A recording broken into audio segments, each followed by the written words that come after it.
हमारा कर लीजिए, बात खत्म हो जाएगा। मार के बर्बाद कर दे। जयमाला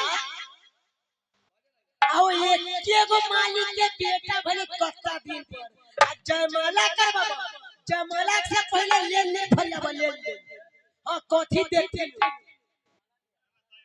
सुनिए महाराज, 14 कोस का रात भर बाबू तिलक सिंह के एक तो संतान पैदा लिया है, भक्त गोपीचंद।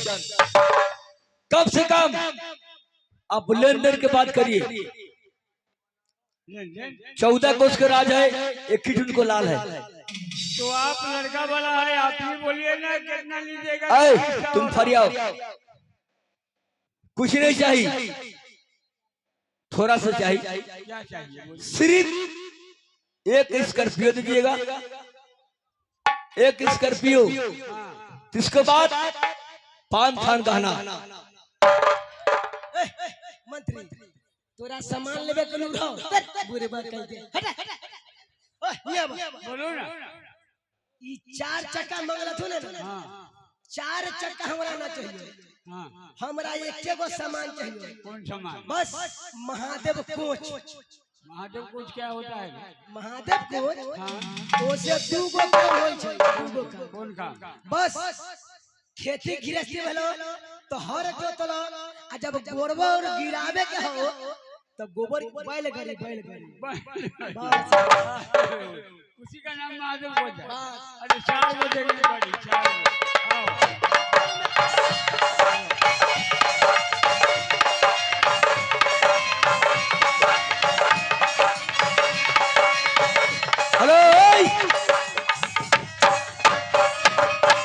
सुनिए, इसी जगह लड़का बुलाता हूँ, इसी जगह जयमाला हो जाएगा, बात खत्म।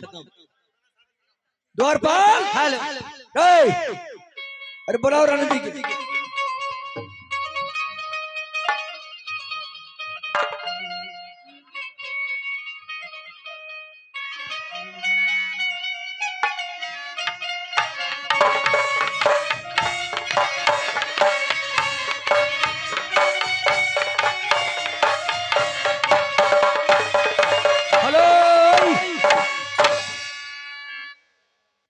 सुनिए महाराज, आपको मैं तमन्ना पूरा फ्री कर दिया हूँ, इसी जगह शादी को होगा, जयमाला करके घर ले चलना है। ठीक है? हेलो चलो चलो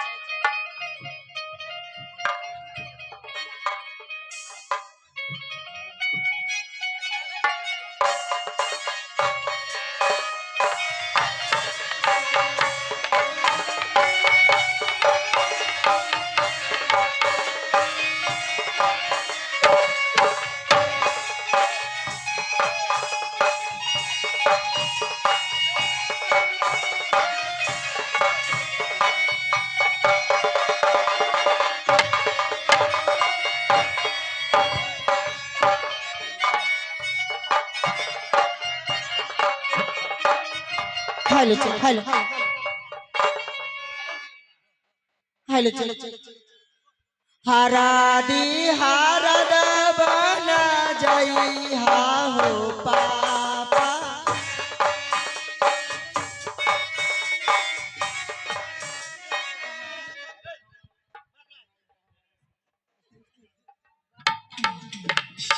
हेलो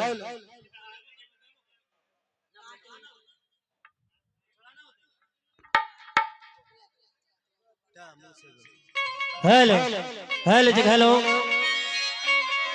उतरा हीरा जैसे जे कोई लोए काया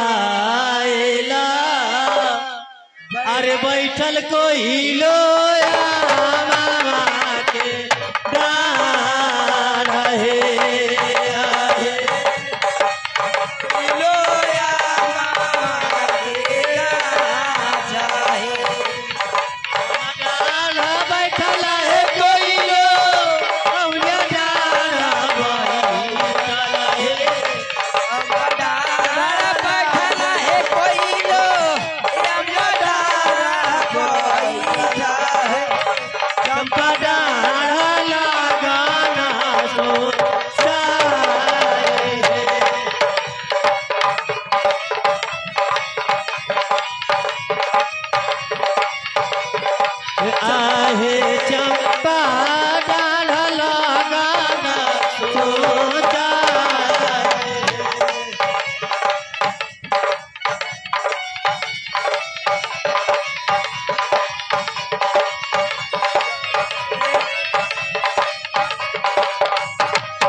यही रे नगरिया माई है केहू नाही जागल रे पहिले तन लगाना प्यार है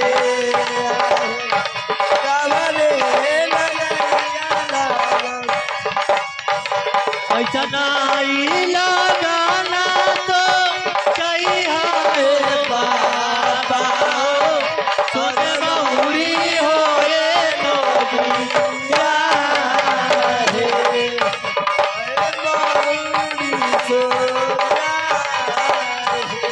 है आहे सोने बहुरी होए तो प्यार है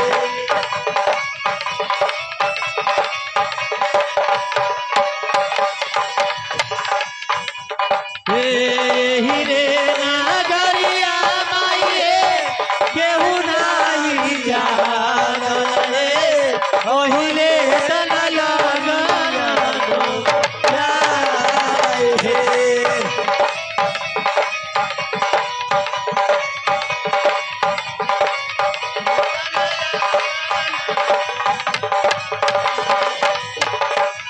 आहे अवदार बैठल है कोइलो औलिया डार बैठल है अवदार लगाना सो चार है कवना नगरिया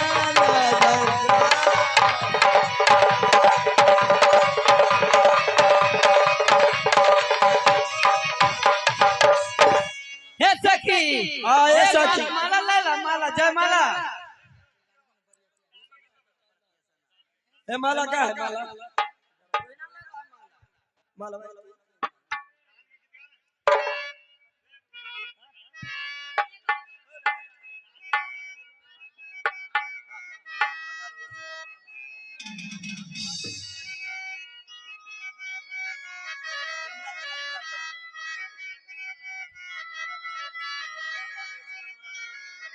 हेलो माला डालू है सीता माला डालू है माला डालू है सीता माला डालू है श्री राम जी के गलवा में माला डालू है श्री राम जी के गलवा में माला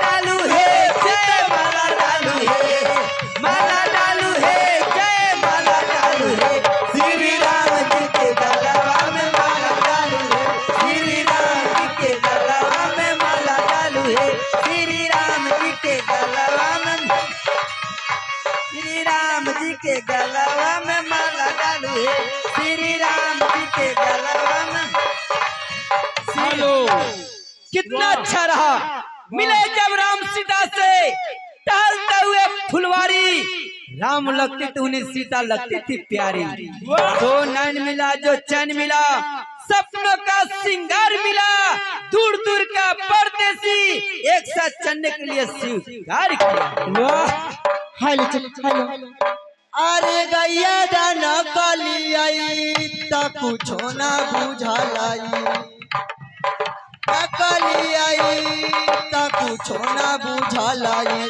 बेटी दाना काली आई हो कर जरा टुकी भेलाई किया हो पकावाने नगरिया जिया लगे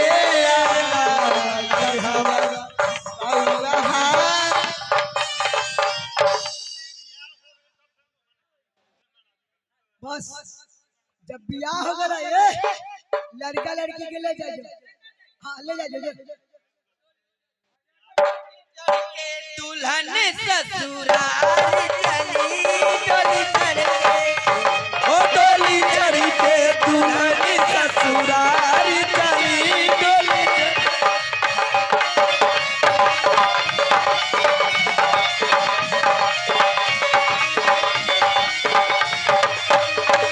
जैसे बाबू की हजरत देखी चली जैसे बाबू की हजरत देखी चली डोली चढ़ के दुल्हन ससुराल चली डोली चढ़ के।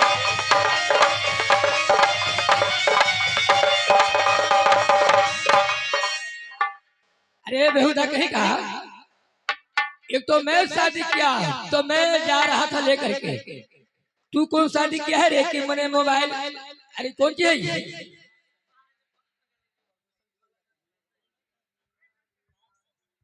तू बियाह कैला हम दोंगा करा के आइली है।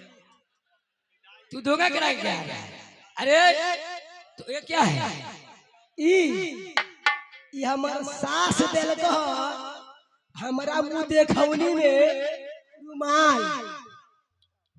देख लीजिए, इसका सास दिया है मुंह दुखौनी में ये रुमाल दिया है। अरे ये रुमाल है तो सुनो, जबकि ये रुमाल, अरे ये रुमाल है तोरा कथी बुझाई छै? ये बेवकूफ कहीं कहा, इसको साइड करो। सुनो,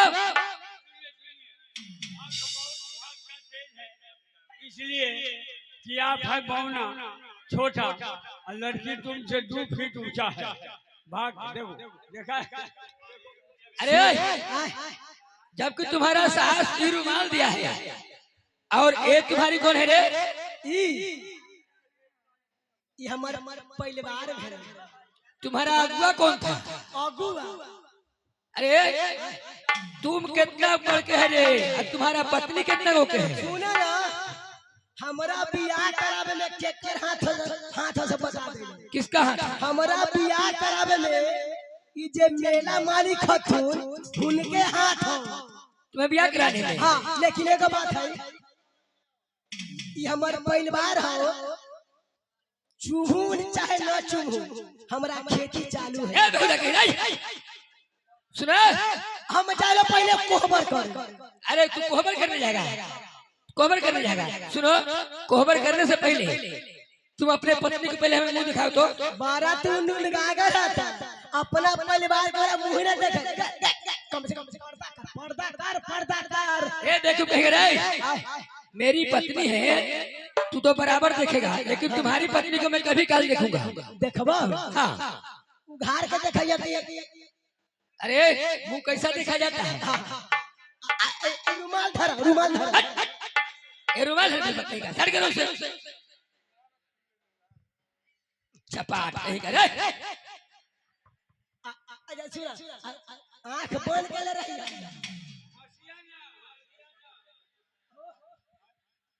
जब हम मुंह उघारे जाइला तो हम चुम्बे ना करेंगे। ये बुढ़बक कहीं का, अच्छा से उघार के दिखाओ।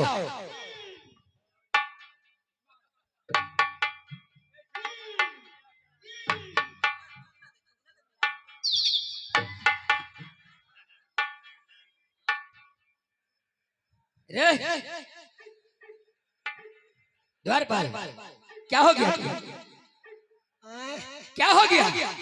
गेलिया मुंह उघार के देखावे लगा, गेलिया मुंह उघार के देखावे लगा। लेकिन क्या है?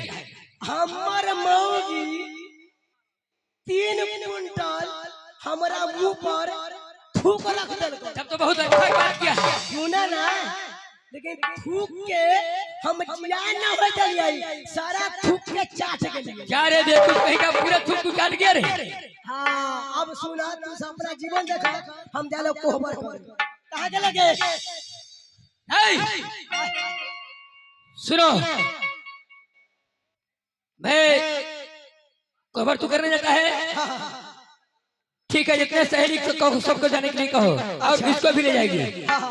और सुनो, चलो महारानी को महल में लेके जाओ।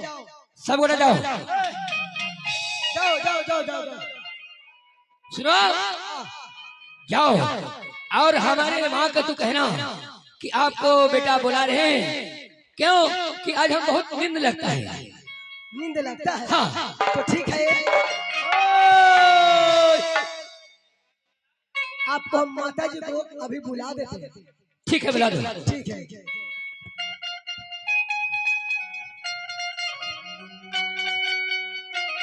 गोबर चूने गेलिया है दीन नाथा बकर के बाथा।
महारानी जी, बोलो दरबारी, बड़ी खुशी की बात है। क्या खुशी की बात है? आपको लड़का भक्त गोपीचंद शादी करके आ गए हैं और आपसे मिलना चाहते हैं। क्या हमारे बेटा शादी करके ले आया? हाँ, ठीक है, चलो मैं जरा मुलाकात करूंगी बेटा से।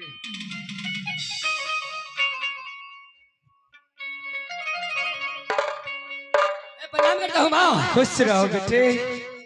बेटे अब तो कैसा लगता है? हाँ माँ। ठीक है ना? क्या शादी कर लिया? माँ, लेकिन मैं तुम्हें बुलाने का कारण यही है कि आज माँ, आज हमें बहुत दिन में शौक है कि मैं आज आराम करूंगा। क्या आराम करेगा?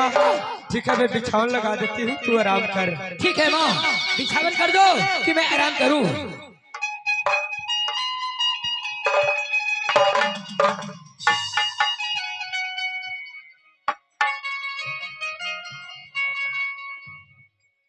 बैठो। ठीक है माँ, मैं आराम कर रहा हूँ। तू जब तक आराम करो तब तक मैं घर पे जाती हूँ। ठीक है माँ।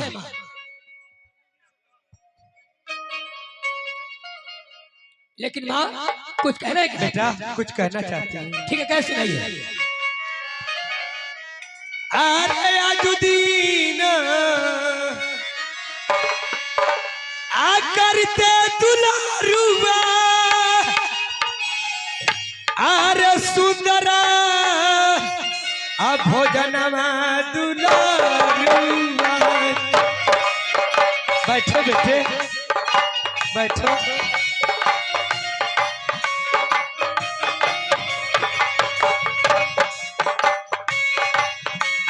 तोरा लागी रे ललिए त दूधा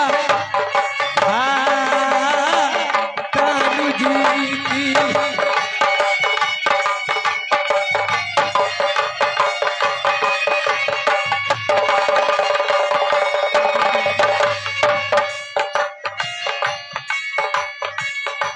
जल्दी से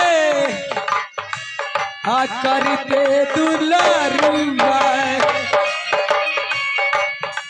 सुंदर रे भोजन मारे बेटा रे, सुंदर भोजन दुलरुआ।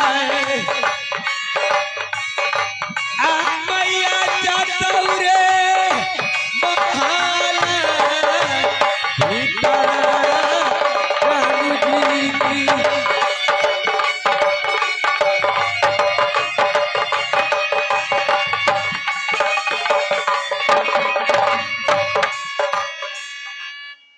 क्या कही माँ कि मैं सुंदर भोजन जाती हूँ तुम्हारे लिए लाने के लिए। हाँ बेटे। जब तक तू आराम करो।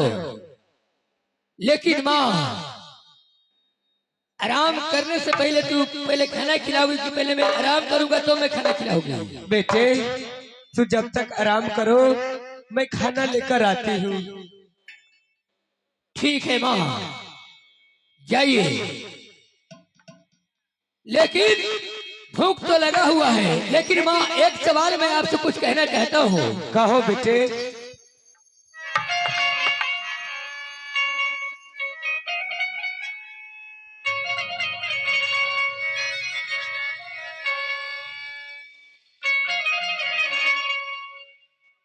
मैया है सुनला बचना हमारे सुंदरा भजन माहे मैया करे हमारा के।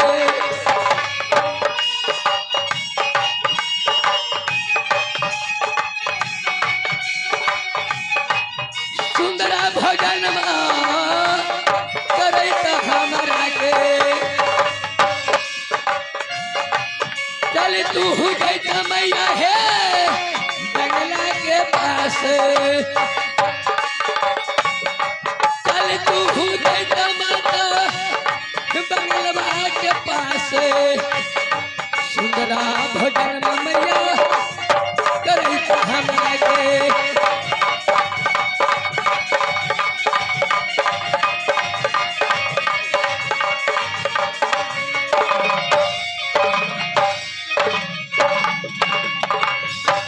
सिराजुद्दीन आ करतै तू ना रुका आ सुंदरा आ भोजन वाले बेटा रे बेटे माँ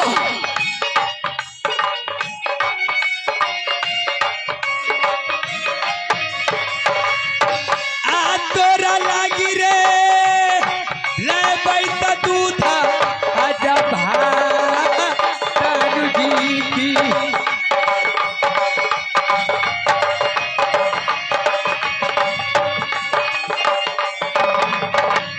आ भोजन तू आ करी है तू नरुआ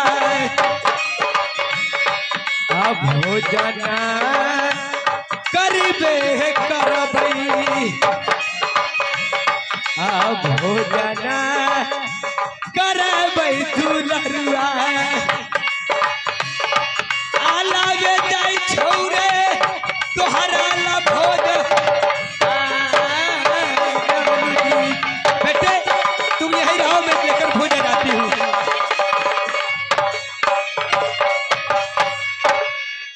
बेटे माँ जब कि तू कह रही हो कि मैं खाना लाने के लिए जा रही हूँ जब तक के बाद तू खाना लाओ तब तक मैं आराम कर लेता हूँ ठीक है आराम करो ठीक है माँ जाइए